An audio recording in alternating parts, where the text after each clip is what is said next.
একদিন এক সুন্দরী সাদা পায়রা আয়নার সামনে বসে মেকআপ করছিল।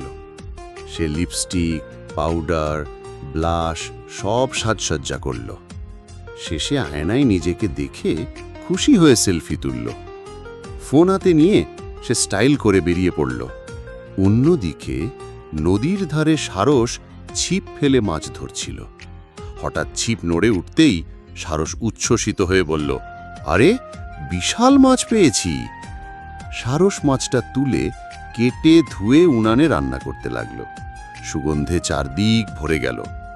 এমন সময় সাজগোজ করা পায়রা এসে পৌঁছালো।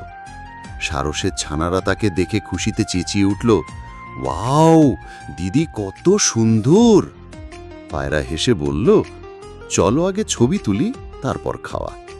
তাই সবাই মিলে মজার গ্রুপ সেলফি তুললেন। তারপর সবাই আনন্দ করে মাছ খেলো